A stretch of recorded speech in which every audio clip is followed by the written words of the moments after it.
of the Scientific Council of the New Strategy Center. And I have the great honor and privilege to chair the fourth panel of the first day of the Black Sea and Balkan Security Forum. Today, on previous panels, we were already introduced into actual geopolitical and geostrategic environment generated by unprovoked Russian military aggression against Ukraine. We have learned from previous distinguished speakers which are current security challenges in the Black Sea and the Balkans, both conventional and hybrid, but also for NATO, EU, and the entire world. During the fourth panel of the day, we will continue to debate on the war in Ukraine, focusing on the lessons learned for NATO comprehensive deterrence and defense posture in the Black Sea region and the Balkans, having the privilege to hear their assessments and thoughts from the most knowledgeable speakers. Chief of the Romanian Defense Staff, General Daniel Petrescu. Thank you, sir, being here. It's your third participation to this forum. Thank you for your presence here and for continued support to New Strategy Center for its endeavor to provide security of Romania and of the region. Through VTC, we have Deputy Chief of the Bulgarian Defense Staff, Lieutenant General Tsanko STOYKOV. Thank you, sir, joining us.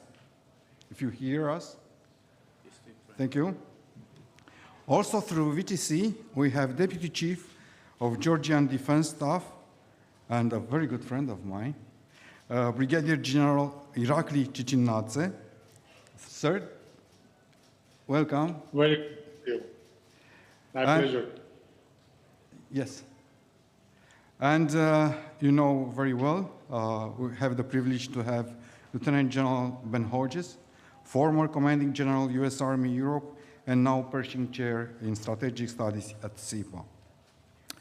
So, in the next 60 minutes or so, we will try together with our distinguished panelists to define, based on their expertise, to focus on NATO military capabilities are directly linked to the Allies' national investments in the defense and security sector. The Madrid Summit decisions to boost Allied presence on the eastern flank in a single approach from Barents to the Baltic and to the Black Sea.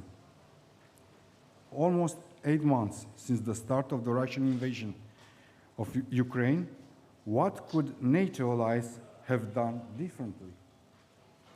How are the relationship between NATO and partners in the wider Black Sea region and the Balkans likely to evolve in the context of Russia's invasion of Ukraine?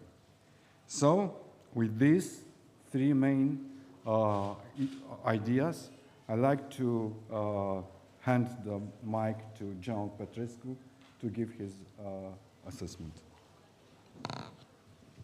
Good afternoon. Thank you, Leo. Thank you for your kind introduction. It's a pleasure to be here. Thank you for allowing me to start the conversation today. And let me start saying that it's a great pleasure to be here together with everybody. I'm surprised by the large number of people participating in this panel, Ben. We had lunch before coming here. I know it's difficult after lunch. I recognize some of the faces that joined us during the lunch. And I remember we promised them an amazing panel.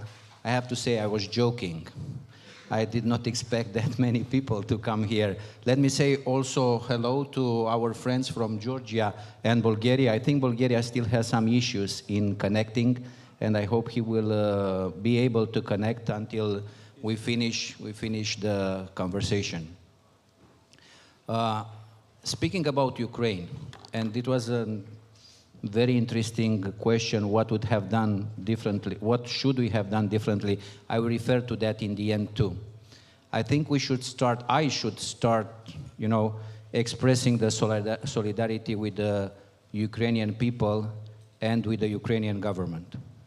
I think they are fighting heroically to defend their country, And what they do, it's self-defense. The Russian attack against Ukraine, it's illegal. It was unprovoked. And I have to join everybody in the free world that strongly condemned this aggression. When I was preparing for this panel, so the question was about the lessons learned from the NATO comprehensive deterrence and defense in the Balkans and in the Black Sea region. And I think I should organize my speech speaking a little bit about the lessons learned. Is it time for lessons learned right now, after several months of the conflict? What do the lessons learned mean? And maybe I should come with some conclusions and lessons identified on strategic, operational, and tactical levels. That would be the first point. Another point I would make, I think we need to make a review of the events, what happened, how we reacted, what we did well, what we can improve, and finish with what we consider we should continue to do or we should do better in the future. So everybody knows the definition of lessons learned, lessons identified, I believe. I see there are also many civilians. This is very familiar for the military. I think we are still in the phase of lessons identified. This is the thing when you look on what happened and you try to do a conclusion and think what to do better in the future. Lessons learned is when you have already started implementing some of this conclusion. In order to identify these lessons, I would start doing, because I'm referring to our activity, allied activity and Romanian activity within the alliance. Let's review what happened. So there was a full-scale attack from Russia against Ukraine. Many directions of attack, from north, from northeast, east, south, southeast. The purpose was clear: change the regime in Ukraine, dominate the whole country. That was not that successful at the beginning. Maybe not the goals, but some of the operational objectives have changed. We saw that withdrawal in front of the Kiev. Then we saw another phase with Russian forces focusing in Donbass. And now we see much activity also in Kherson area. We see President Putin discussing first about objectives of denazifying the country, denazifying Ukraine, then changing the story, providing liberation of the people in Donbass, then changing the story again. I saw a last declaration about trying to prevent an anti-Russian enclave forming in some parts of the country. Who knows in what part of the country. So in front of all this attack, this aggression, what did NATO do? It was a very quick political decision. I remember the next day of the invasion, Article 4 was invoked by some countries, consultation started, GRPs were activated for the first time, elements of the NATO response forces were deployed, and Romania was the country that received the VJTF. It was the first time the NATO Very High Readiness Joint Task Force was deployed to an allied territory, and that allied territory was Romania. It was a very quick answer in some domains, like the air domain with enhanced vigilance activities on Romania, Bulgaria, Baltics, and Poland. Not that much naval activity in the Black Sea. Then on 24th of March, it was the decision to start building some battle groups in Romania, Bulgaria, Hungary, and Slovakia. That was the first step of unifying what was going on at the northeastern flank, the enhanced forward presence, and what was happening until then at the southeastern flank with the tailored forward presence. I think it was a good move. It's something we can build on, and then the Madrid summit came. In the meantime, there were deployments of a US battle group in Romania, deployment of the French battle group, started building this battle group, and the decision at the Madrid summit to leave the way open to increase the value of these battle groups to full brigades. And we are working right now on implementing the Madrid summit decisions. There was also the adoption of the new NATO strategic concept at the Madrid summit. In the meantime, there was, 360-degree approach from NATO. For example, Romania was involved in increasing our participation in Bosnia and Herzegovina. We deployed one company. We took over strategic reserve forces at battalion size. So there were a lot of activities with very fast decision, I think a very coherent approach, and very rapidly implemented by the military. And some still have to be implemented. And we can refer later to what we have we still have to implement and when. Looking at the conflict, at the strategic, operational, and tactical point of view, I think the main conclusion is that war happens.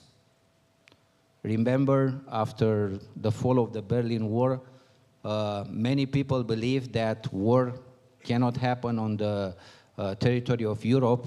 Look, we have a war close to our borders. We have a war in Europe. So war is back in Europe. This war, it's a clash of wills. We discussed a little bit during the lunch regarding that. And it has a very important moral component.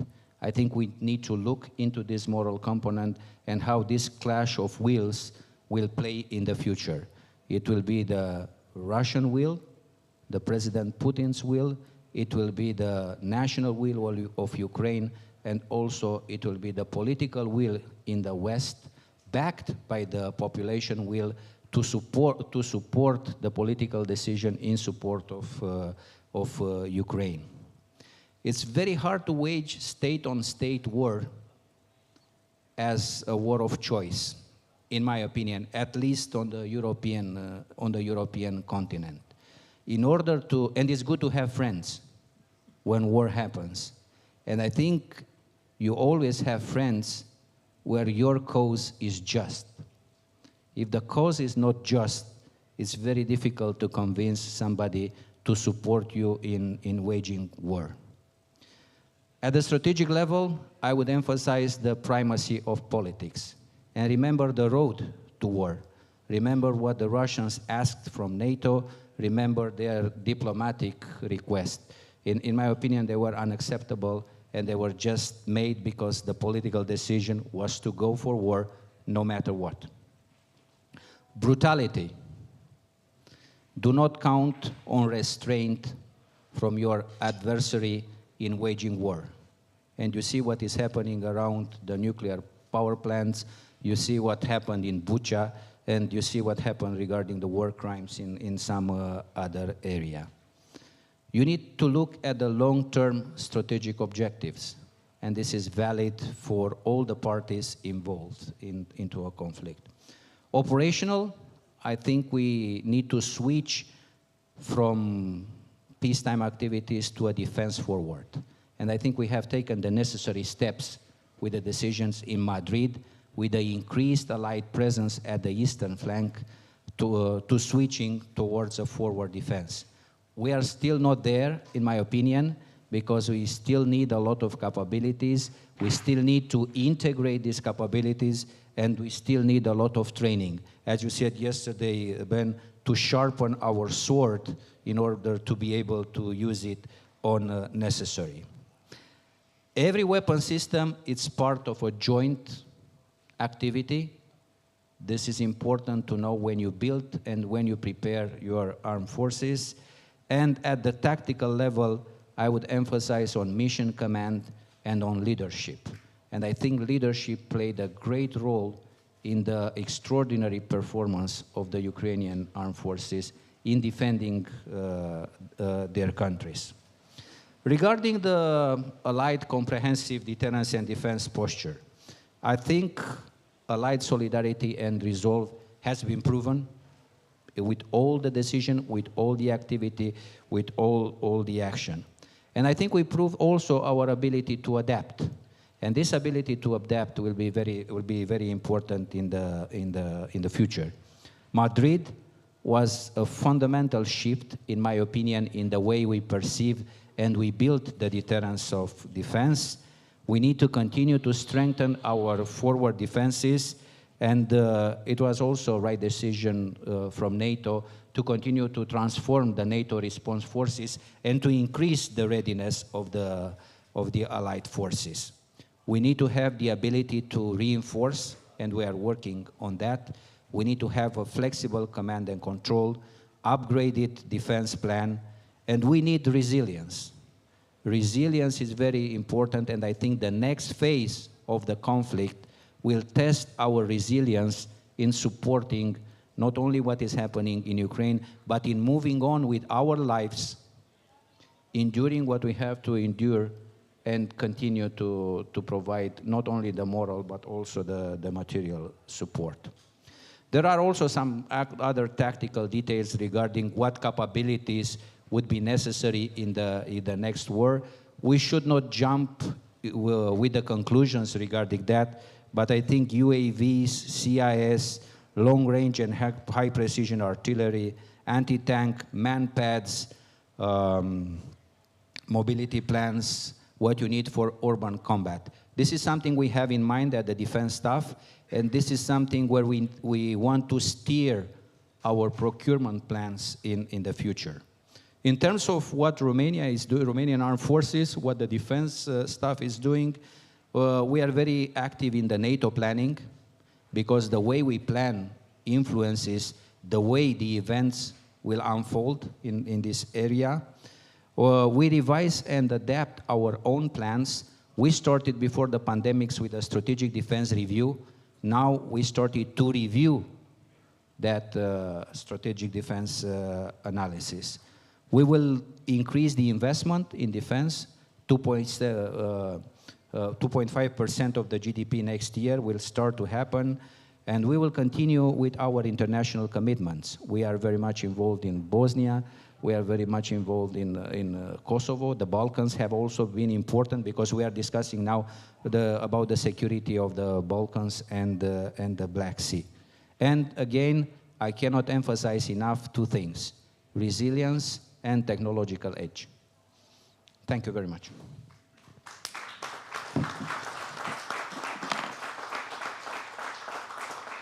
Thank you, sir. Thank you, sir, for your brilliant ideas and thoughts, and for you actually made a very nice timeline of the war. But most importantly, you mentioned what Romania is doing in terms of military capabilities, in terms of providing security not only for Romania and for the entire region. I have some questions, and I will try during the Q&A session to deepen a little bit the Romanian contribution in NATO to the region, to the security in the region. I would like now to pass the mic to Brigadier General Irakli Cicinadze, Deputy Chief of Defense of Georgian Armed Forces, to hear from him the view from the security challenge in the Black Sea region from a Georgian side. Irakli? Again, it's my pleasure and honor, of course, to have this opportunity, distinguished generals, distinguished participants, to take part and just to brief you regarding threats and challenges, how we see from Georgian perspective. But before starting my speech, I'd like to mention and, of course, express my personal and, of course, Georgian solidarity to our Ukrainian brothers and sisters fighting hard, protecting their country, their sovereignty, and, of course, their freedom. And we of course, express our respect and support to our Ukrainian friends. Speaking regarding current threats and challenges, what we are now focused to, I'd like to say that what's happening in Ukraine, this was not a surprise for Georgia because we have seen very similar aggressions and activities from Russian side starting from 1991 when we gained independence from the Soviet Union and later in 2008. And of course, 2014, it was another continuing of aggression and illegal activities from Russian side, and right now we are having war in 21st century right in the middle of Europe. Regarding threats and challenges, my speech is more focused to hybrid and soft power on Russian side, and I will take your time on that regards, and at the end I will inform you how we see prevention, how we see the solution from Georgian perspective, what we do as the Georgian Defense Force. So Russian invasion in Ukraine has dramatically worsened the security environment, both locally and regionally, as well as globally. In parallel with the ongoing war, Kremlin is focusing on the elements of the hybrid warfare in the direction of Georgia, and the intensity is increasing even more now. Russian policy toward Georgia is being discussed in the context of the desire to reclaim the Kremlin's exclusive influence in the space of the former Soviet Union. In the meantime, of brutally violating Georgia's sovereignty and territorial integrity, Kremlin is practically continuously conducting the whole complex of hybrid warfare elements. The Russian Federation coordinated complex informational, propagandist and psychological activity as one of the main hybrid actions. The strategic goal of which is to influence Georgia's Western public opinion, create pro-Russian discourse, and prepare the ground for the desired environment for changing Georgia foreign policy. Therefore, using Russian-controlled information resources, non-governmental organizations and individuals, Russia is conducting a targeted information psychological campaign against the Georgian population. In recent years, Kremlin has significantly activated the political instruments of power toward Georgia. By using them, it's gradually trying to strengthen foothold in the civilian and political sector of Georgia and trying to form Russian public opinion in the country. One of the main directions of hybrid action in Georgia is and finally to cancel the process of joining new Atlantic structures. Accordingly, Moscow is trying their best to discredit the West and to face the current Western coup in Georgia society. In the above-mentioned context, the high quality of Georgian society consolidation around the status and principles has importance. Moreover, one of the main goals of the Kremlin is the gradual reduction of the degrees of consolidation of Georgia around Western values. In contrast to the increasing conflict with the West, Russia Federation presents itself as a main defender of conservative values, for which the Kremlin uses the modern means, method of propaganda and pro-Russian local and public group.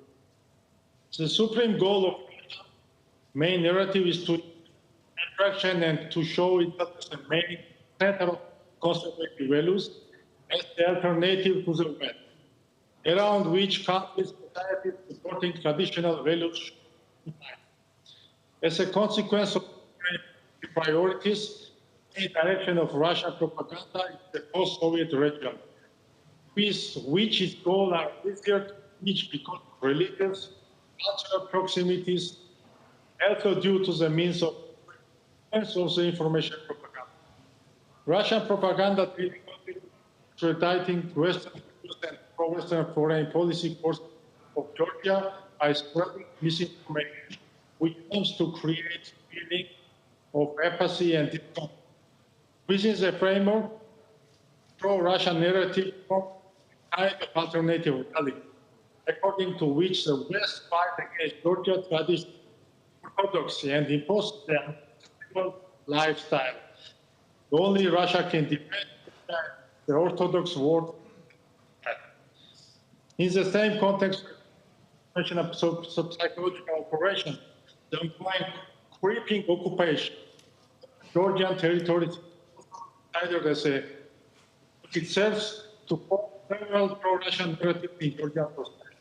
For instance, the Western power, Abel mentioned, process, and the key to solving the problem is in Kremlin's hands. In parallel with the anti-Western nationalism in Georgian society, Moscow tries to defend in the international think it's an unreliable part of developments. This fact, according to will reduce the West for Georgia and will take Russia's space for Russian Federation is trying to use the high of Georgian society to occupy territories of Georgia. Despite the recognition of Abkhazia and Ossetia, Russia's strategic aim is on the whole of Georgia, Russian political order. Moscow highly acknowledges the subject of territorial and strengthening and keeps trying to bring Russian narratives for also occupied territory and to convince them the reality of the Russian formation of dilemma is territorial integrity, integration, foreign policy. It's not that the Russia Federation of hybrid action, targeting action, which aims for the separation, fragmentation of Georgian society, different types of interest groups, and so it increases first autonomous. Nation strategy, forming audience of non-governmental and that are linked, pre-actual, sub and oriented towards their main starting point is permanent discredit. So it's in the that the threats and challenges faced by the Black Sea region remain results of Russian war in Ukraine. The threats from the Russia side are expected even more. Now let me speak very shortly regarding how we try to prevent this from our side, from Georgia only.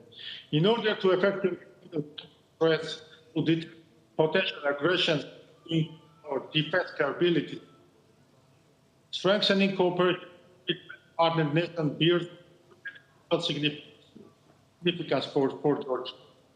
Currently, we have cyber defense transformation process which ensures high NATO and European unions. We are actively using all the national cooperation mechanisms with NATO. For instance, annual plan and sub NATO Georgia package. Hence, we have several dimensions of cooperation and in order to increase in the Black Sea and overall internet. And we are actively working to additionally strengthen the SNPP in order to implement the measures which we are taking in Madrid Summit. Association agreement is the European Union and cooperation in the framework of defense policy, starting the European is another very important dimension for Georgia. Northwards is that we signed administrational agreement with the European Defense Agency, and we are participating in the permanent structural cooperation. Have active cooperation with the European Agency for cybersecurity and with European Union. And all these projects have crucial role in interoperability with the European Union. In the Georgian, we are actively working to develop defense capabilities. Right now, emphasis on replacement of old Soviet system and legacies of the Western types 2030. In order to achieve this long-term development plan was strong, and we made very important direction during these last 3 years. Hence, we are with our partners, the United States, and with our support of member states, we are working on planning national resilience and resilience. Special emphasis should be put on exercises, which is another very important way to increase interoperability with NATO. Despite threats and challenges, we have NATO Georgia in March 22 of this, and now we are putting mission exercise Nobel partner in 22. We are almost around 2,500 military personnel of 20 states engaged, including, of course, Romania, US, Great Britain, Germany. It should be highlighted that Estonian, Polish, Ukraine brigade will participate for the first time in this exercise. So this my presentation. It was very shortly, but I will your questions at the end of our. Thank you very much for your time. Thank you, Brigadier General Cicinadze. Please check your internet connection because we hardly heard from you. There's a technical issue. Also, we have a technical issue with the Bulgarian side. So now, but before giving the floor to General Hodges, I'd like to underline some of your ideas. You mentioned the security challenges against Georgia, and you mentioned very nice the hybrid ones that Russia is acting against Georgia from the political point of view, military point of view around the borders, social, religious, cultural, and in the economic and energy point of view. Also, I understood from you what Georgia should do in order to increase their resilience against a Russian hybrid aggression, or maybe a more conventional one. First of all, cooperation with the regional member states, also with the European Union and NATO. Thank you very much, Brigadier General Cicinadze. And now I give the floor to Lieutenant General Ben Hodges for his view. Thank you, General Dinu, dear Leo. So I would like to highlight 4 strategic miscalculations that I think the Kremlin made for their decision to launch an offensive in February into Ukraine, and then talk about what I think are the new 4 strategic objectives that the Kremlin has now as they try to pull something out of this disaster. And then the third thing would be, what are the implications for NATO and for all of us? First, the strategic miscalculations by the Kremlin. Now, we bear some responsibility for these miscalculations. What's happening in Ukraine now, this is what failed deterrence looks like. This is what it looks like when the Kremlin thinks that we will not stick together, or that we are not ready, or that we're not prepared to resist them.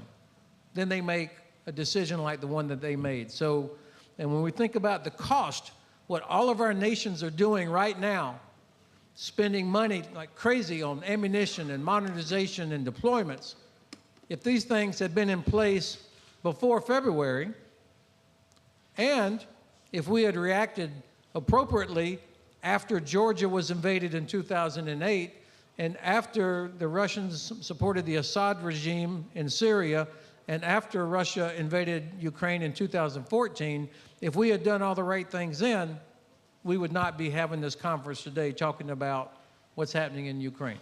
So just keep that in mind. It's very expensive.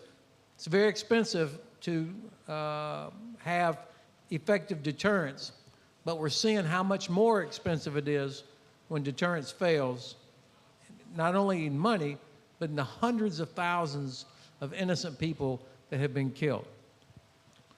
So what were these 4 strategic miscalculations? Number one, the Russians believed that they had force advantage over Ukraine, that their Army, Navy, Air Force, Special Forces, all of their capabilities were superior to what Ukraine had. And I have to admit, I made the same mistake. I knew that Ukrainian soldiers would fight like crazy, that they would do well. But when I was the commander of U.S. Army Europe, I thought that the Russian forces were much better. And I've been asked many times, how could you be so wrong? I failed to appreciate the depth of corruption inside the Russian Ministry of Defense. I knew there was corruption. I had no idea the depth and the effect of corruption inside the Ministry of Defense. False reporting, poor quality equipment, troop numbers that are not true, and all the other things, money getting skimmed off.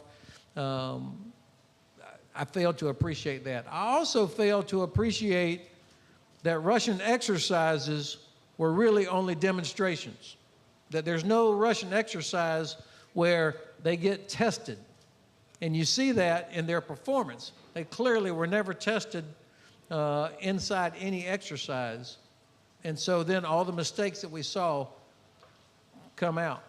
And I also finally, I failed to realize the lack of real operational experience that they have. In my mind, Russian forces were in Georgia, Russian forces were in Syria, Russians were in Africa, they invaded Ukraine. In 2014, they had cycling officers through Donbass for years. So I made the assumption that they were experienced. What I didn't appreciate was that that was such a small part of their officer corps that actually did that. And so if you combine no realistic exercises with no real operational experience, you get what we saw in February, March, and April. So number one strategic miscalculation was they thought they had huge force advantage over Ukraine. The second strategic miscalculation that the Kremlin made was that they believed they could isolate Ukraine from any third party, that there was no way the US or the UK or Germany or France would care or would do anything. Of course they knew that Black Sea nations like Romania or that Poland and Baltic countries would pay attention, but in terms of the big power, big money, big economy, they were pretty sure that we would not be interested enough because we had failed to show any interest before now. So you could almost understand how they would believe that we're all occupied with our own problems. And so that was a strategic miscalculation. The third strategic miscalculation they made was that because we would not really do anything, and because Ukrainian armed forces would not be up to the task, that whatever pain Russians suffered, whether it was sanctions or casualties or whatever, it would be worth it because they would gain so much. They would eliminate Ukraine as a state. They would eliminate Ukraine, the idea of Ukraine as a state. And they would demonstrate once and for all that they could control the entire Black Sea region and that either we couldn't stop it or we didn't care enough to stop it. The fourth strategic miscalculation that they made was that they would get 2 for 1. That not only would they destroy Ukraine and the idea of Ukraine, but they would break NATO. That we would be so against each other because of failed responses and people not doing enough, and Germans still hooked on Russian gas, and French and Italians trying to take a Russian perspective, that they would break NATO. So 4 strategic miscalculations, and we bear all of us in this tent bear some responsibility for those miscalculations because we did not show that we were united, not until the last minute. We did not demonstrate that we were prepared inside NATO to do what was necessary. Think about all the things our great alliance has done in the last 6 months. It's incredible. I mean, we got serious, created new organizations, deployed thousands of troops, big exercises. We're serious now. Too late to prevent the Russians from making terrible miscalculations. That's on us. Okay, so the good news is, despite all of that, despite the terrible casualties and the expense, Ukraine has stopped Russia. After 6 months, supposedly the largest military or second largest military in Europe, the most powerful, second or third most powerful military in the world, after 6 months, they control less of Ukraine than they did even 5 months ago. The Russian Black Sea Fleet, the great Russian Navy, is hiding behind Crimea. And Ukraine doesn't even have a Navy. The great Russian Air Force, with all their modern aircraft, they don't dare fly inside Ukrainian airspace. So right now, it seems to me that NATO is actually in the best, most advantageous strategic position we've been maybe even since the beginning of the alliance, since 1949. More than 85% of Russia's capability, that current existing capability, is committed against Ukraine, and they're losing against Ukraine without any foreign troops inside Ukraine. Obviously, we're all contributing. That's essential, but think what that says about the advantage that NATO has against Russia right now, over Russia right now. And I'll come back to that in my conclusion in just a moment. So what does Russia have to do now to pull something out of the hat to avert the disaster that they have created? Number one, they have got to regroup and reorganize to get some kind of victory. I mean, that's what we've been watching ever since they withdrew from Kyiv and repositioned.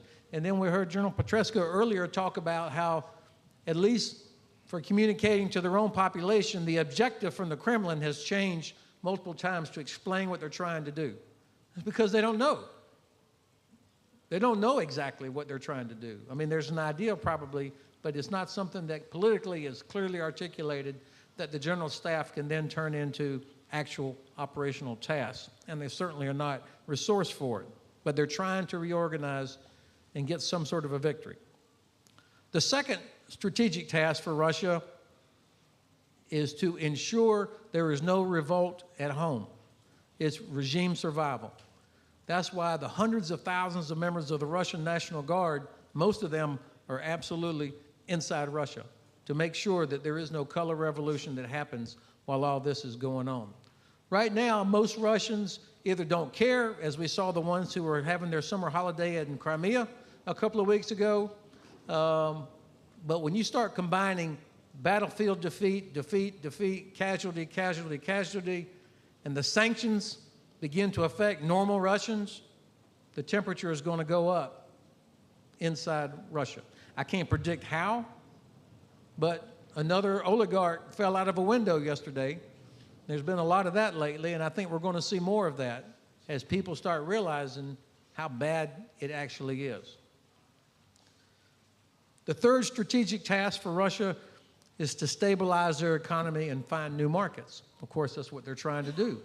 Even Germany is almost completely, or will be completely, off of Russian gas. So now they're having to find somebody else. It will be years before there's pipelines in place that can move gas from Russia to China. So they have a real problem. And based on the poor performance of Russian weapons and equipment, I think the market is not going to be very favorable for export of Russian weapon systems. There are failure rates of 30 to 40% of some precision munitions. That's incredible.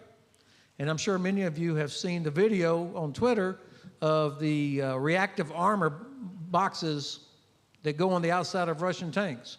They're opening them up. There's no explosive in the reactive armor. It's rubber. I mean, this is part of the corruption I'm talking about. And you've probably also seen the video of Ukrainian soldier with a Russian helmet with his fist, able to smash the helmet. So the quality of what they provide their soldiers is not going to impress any potential markets.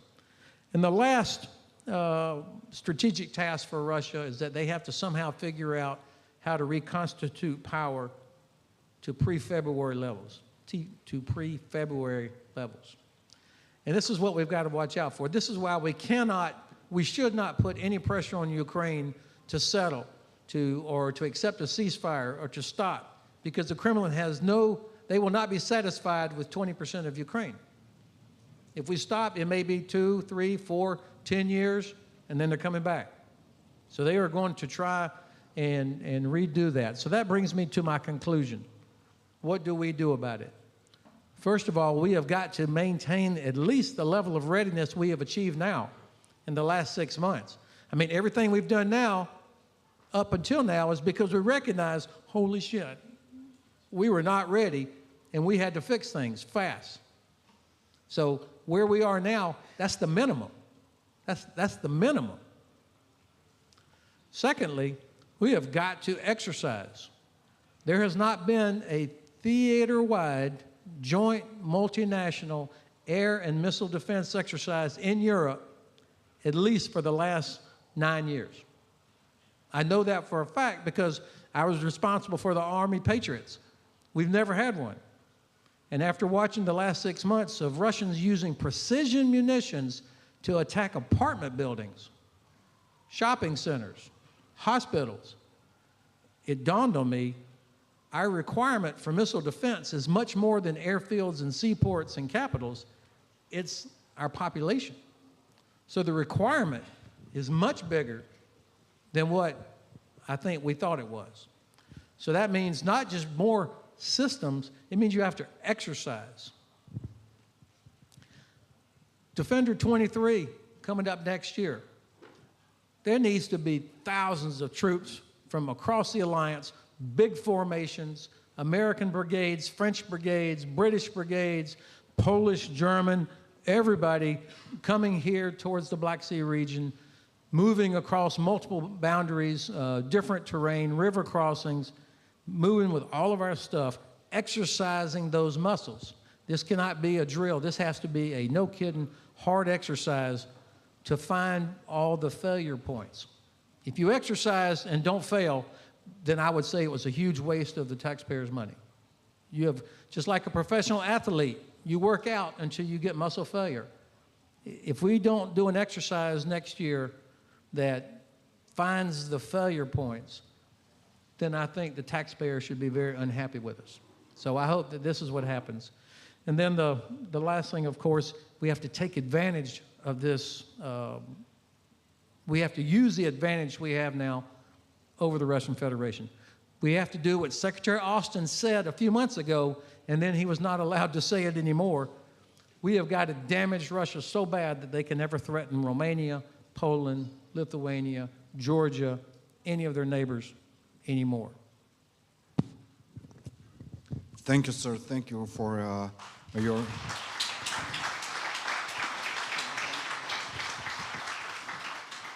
for your excellent review of Russian intelligence, Russian failures in operations, in their invasion against Ukraine. Also, you mentioned very clear and with pathos that what NATO and NATO member states must do in order to protect the security environment. Thank you, but we'll come later with some questions in order to dig in a little bit what we have to do more in order to increase the resilience, the cohesion we have reached now at the summit in Madrid, how to keep all these gains that we achieved by now. Now I leave the mic to the audience in order for the Q&A session. I will kindly ask you, before asking the question, to introduce yourself, the organization, and to whom you address the question. If it's a general question, please be free to say it's a John. So just to introduce myself, thank you. Just to introduce myself, Major General John Mead. I'm Deputy Chief of Staff of Plans at Joint Force Command in Naples. My question is to General PETRESCU about 2 points that you made. The first one about the fundamental nature of nations shaping NATO plans, and I think you know that is fundamental to the way that we're viewing the next round of plans, and we try and learn and get better at that in the way that there are plans and there are collective plans, and we're stronger through that unity of effort. And I would just reiterate there was one bit to your timeline that you didn't mention, was that you actually graciously hosted JFC Naples and the command team and the Bulgarian joint staff in late October, early November, into Bucharest, into Focșani, into Constanta, as we reviewed the last plans. Little did we really know at the time that we'd be implementing them in February. But I mean, I think that speaks to that integration. There's lots of positives I could talk to you about the lessons, but I think it would be better just to ask a more challenging one about your point about political primacy, and this point about consensus, and that consensus comes late, because you know that's the nature often of politics. I just wonder what your views are in terms of the lessons from our assessment of threat, the differing views of threat, and the way that consensus did come late. What that means in terms, from your perspective, in terms of posture, interoperability, and really the Madrid declarations of defend every inch. So. Thank you. Thank you for the very long and challenging questions. It's good to have Naples representative here, and I'm looking forward to the visit we are going to have for the commander GFC Naples in the near future, the new commander. So plans. I think I alluded a little bit in my speech how important it is to have the right plans. We did not start planning after Ukraine. Remember the DDA, the NATO military strategy, and the way we are reorganizing the plans. The GRPs, the plans we worked on after Crimea happens. I think they were a huge step forward, not only in deciding what we do in case something happens in one region, but how we do it together, how we synchronize the national defense plan with the NATO plans. It took, to be honest, it took a very long time since Romania got to NATO until we have a very good plan for our region. But now we have it, and we are on the right path in improving and revising the plan. And this is due to the fact, I think, that we are wide awake after what happened in Ukraine, and we have that type of cooperation between our Joint Force Command, your Joint Force Commands, Romanian Defense Staff, and SHAPE, you know, between LANCOM and the Romanian Land Forces Command, and so on. And also the multinational structures we have in Romania, they are playing a part in defining these plans. Militarily, I think we are on the same page. What we still have to do and improve, it's some part of the regulation that forces us to go one way or another. For example, we have to clarify the transfer of authority. We have to clarify how the operation area is divided and who's the operational commander and who's responsible for the battle space. But I think we are on the right path, and we are going to solve this. And with the new plans construct pushed by the SHAPE, I think we will be on the right position. Now, regarding the political primacy of the goals, when I spoke about this political primacy, I was referring to the fact that what happened, you know, the Russian unjustified aggression, it was politically pushed by the leadership in Kremlin. But as always, you know, war, it's a continuation of policy with other means. We are very much, this is a phrase we learned in the first month, you know, in the war colleges. Let's look at what happened. we were working on the assumption that will be very difficult to reach consensus and will take a while to reach consensus. How long did it take to activate the GRPs? I think less than a couple of hours, maybe even less. What we have seen the Secretary General very much pushing towards brigades. And in the same time, we saw the military, looking at the situation, looking not to make promises we cannot fulfill, looking how we back the political promises and political decisions with the action we need to take from the military point of view. I'm confident that we have that consensus. I'm confident that we have that political backing in order to push our plans further. I'm confident after all the decisions, all the conversation, after the content of the new strategic concept, and after all the decisions in Madrid. I don't know if I answered your question. Thank you. Thank you very much, sir. A very short question, because you mentioned it was also one of my questions to you. So at the beginning, it was a delay between the political decision and cohesion and the military action. How do you consider now?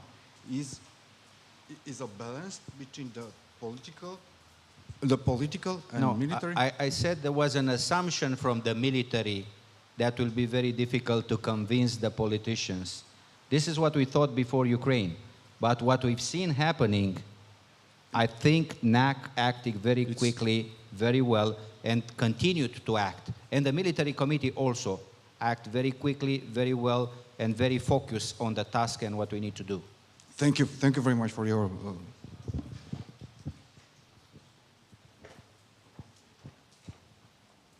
Thanks.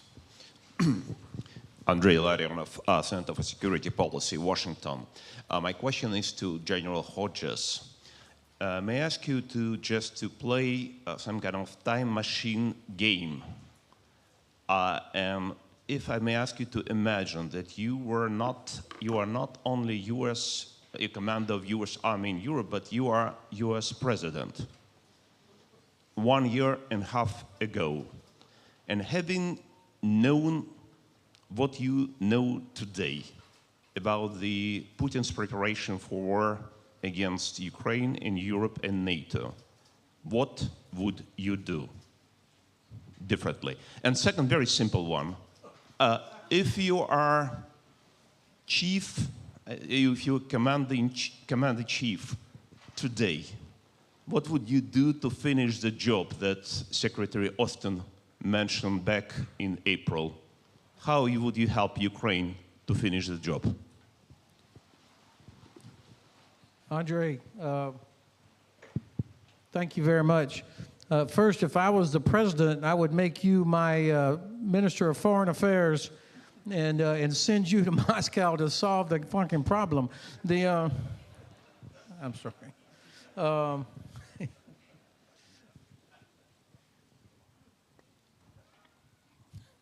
That's a hell of a question.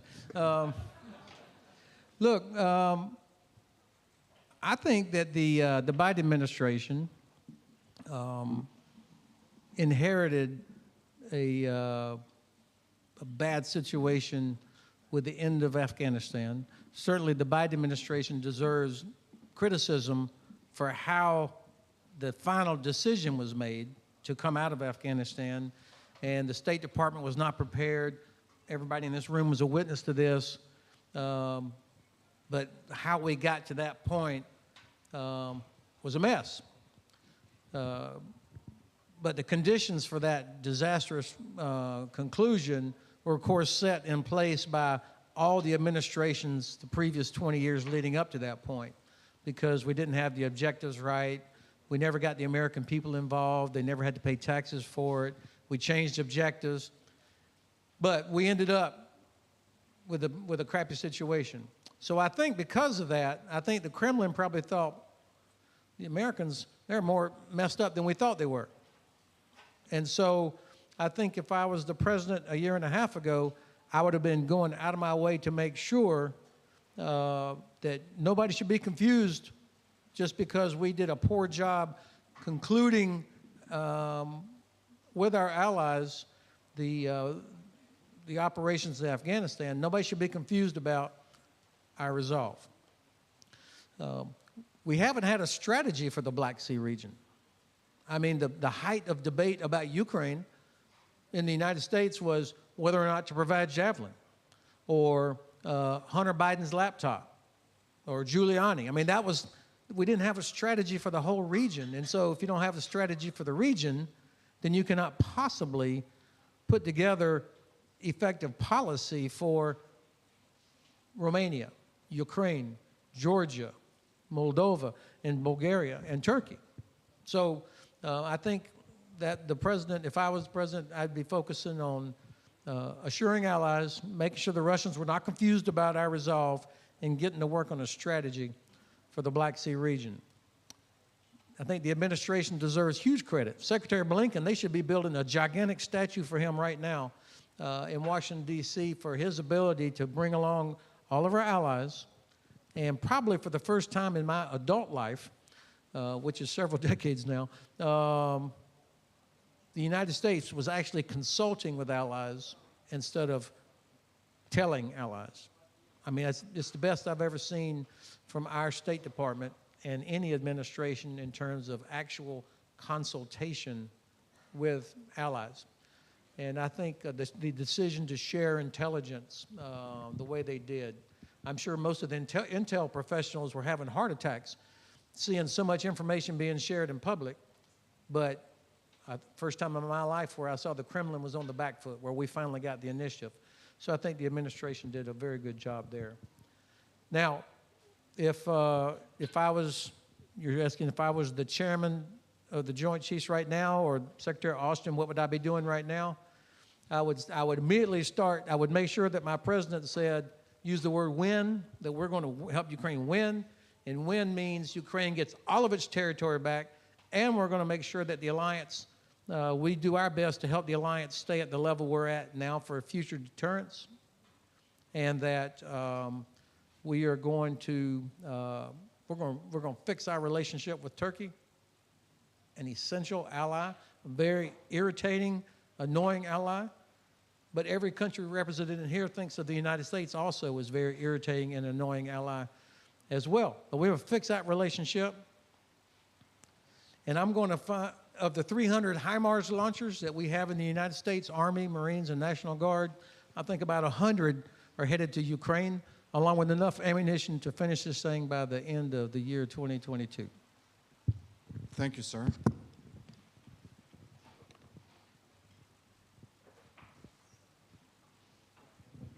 Thank you. Ioannidis, a journalist. Mr. General Hodges, you mentioned before 100 HIMARS, and my question is simple. Why we do not have a political decision to deliver to the Ukrainians 100 HIMARS to end the war, to shorten this war? Because the danger is to have a protracted war in this region with no end, and with economic crisis, energy crisis, with all the consequences in Europe, because we see in Italy it's a crisis, we see in different countries protesters, and the situation can be worsened. Thank you. Was that the question you were going to ask? Because, I mean, I just said 100 HIMARS, so I'm curious what you actually... Okay, I'll take it. Look, the actual weapon system is not as important as capability.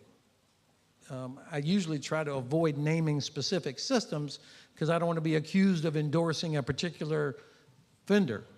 So the capability that Ukraine needs, obviously, is long-range precision fire, and there are multiple systems that can do that. HIMARS, there's going to be thousands of Ukrainian babies named HIMARS now, we know that. But this is that capability that they need. Why have we not done this? And I think where I would criticize the administration is that there is a exaggerated fear of Russian escalation or use of a nuclear weapon. And of course, we're not alone. Many countries believe that. I absolutely do not believe that. For sure, the Kremlin is dangerous. They have thousands of nuclear weapons. They could use a nuclear weapon, but I think it is so unlikely that they would use a nuclear weapon inside Ukraine. Number one, there's no battlefield advantage. It won't do anything to improve the operational situation. Number two, I believe it would be impossible for the United States and probably even the UK to stay out of direct engagement or involvement if Russia used a nuclear weapon. There would have to be a response. That doesn't mean it would be a nuclear response. In fact, it probably would not be a nuclear response, but it would be total destruction of whatever's left of the Black Sea Fleet, destruction of most Russian forces that are inside you. I mean, that's what we'd be doing. Or maybe this Russian base down in Tartus as a horizontal escalation, make it go away. And I think the Russians know that. And I also think that even though President Putin is evil, I don't think he's suicidal. And I don't think he's crazy. And so I don't think he or the 60 or so oligarchs around him that keep him in power are prepared to drive off the cliff. So that's why I don't think it's likely. But yet the administration always talks about no World War III, no escalation. And I think, unfortunately, a lot of other people in European capitals also believe that's a possibility. I don't think it is. But because of that, we're reluctant to say the when word, and we spoon out, here's 4 HIMARS, or here's 4 MLRS, or here's a handful of secondhand aircraft, or something like that. Of course, this is expensive. And of course, I mean, we are pulling, just like UK and other countries are pulling weapons and ammunition that we need for a crisis. So I can't dismiss that risk. But, I mean, you've got to deal with the wolf that is at the door right now, and that's Russia. Thank you, sir. I have a question for Brigadier General Cicinadze. So Georgia has an uncomfortable things in common with Ukraine. It's not a NATO member nor a EU member. Also, it was a former Soviet republic. How now Georgia is seeing the war in Ukraine, and what is expecting? Because we have here the Romanian Chief of Defense, we have a former U.S. Commanding General. What do you expect from the countries in the region, from Romania and from U.S. to support Georgia? Thank you, General. This is a very good question for us. Could you hear me well now? Yes, it's okay now. Great.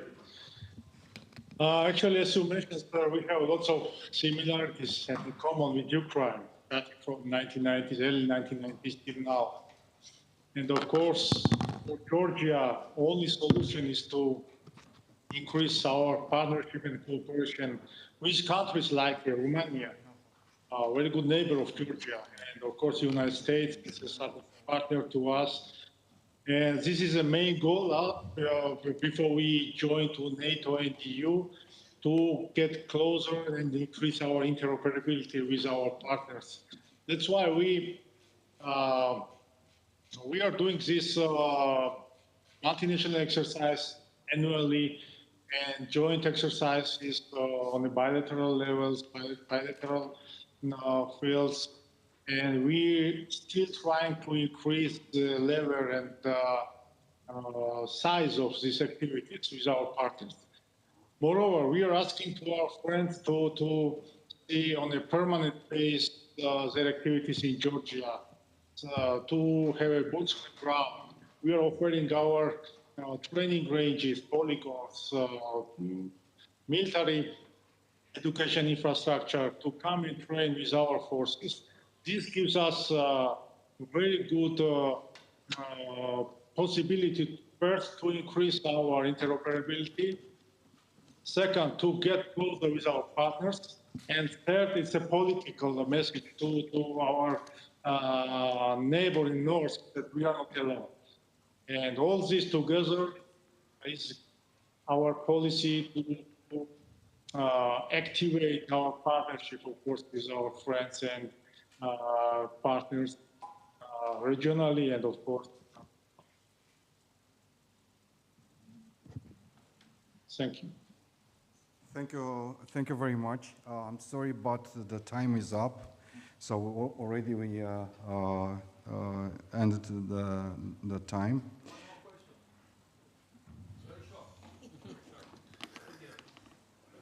General Hodges, HIMARS are very good.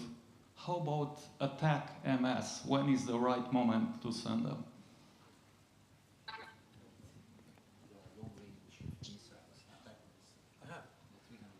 So, okay, so the increased range capability, the ATACMS has out to 300. This goes to the question that we discussed earlier about the reluctance of the administration and other governments to do something that could be seen as provocative to Russia. And so the concern was that if Ukraine had a 300-kilometer range, that they would start hitting targets inside of Russia. And if I was the chief of the general staff of Ukraine, I absolutely would be hitting every airfield I could, because Russian aircraft are taking off and murdering Ukrainian civilians. But, so I think that's the reason for this. I think the Ukrainian general staff has said, okay, we won't do it. We won't use them for that. We won't shoot outside of Ukrainian territory. But unfortunately, the administration still sticks with that. I think it's a mistake, but hopefully if Ukrainian forces, as they become more successful and push east of Kherson, then I think we're going to start seeing shorter range rockets landing in Sevastopol and all over Crimea on a regular basis, and that will make it impossible for the Black Sea Fleet to come home, and that will start changing things. Thank you, sir. I know there is a great opportunity to have the three gentlemen and to have the opportunity to ask the questions, but we have limited time. At the end of our discussions, I would like to thank personally to General PETRESCU, General Hodges, and General Cicinarze, personally and in the name of New Strategy Center team, and especially for their special thoughts and answer they give during this panel. I would like to underline the most powerful message that was stressed by all the speakers. So we need to maintain at least the actual status of solidarity, deterrence, cohesion on the entire or 360 degrees of the alliance, not only NATO state members, but also with our strategic partners. Thank you, gentlemen, and I would like to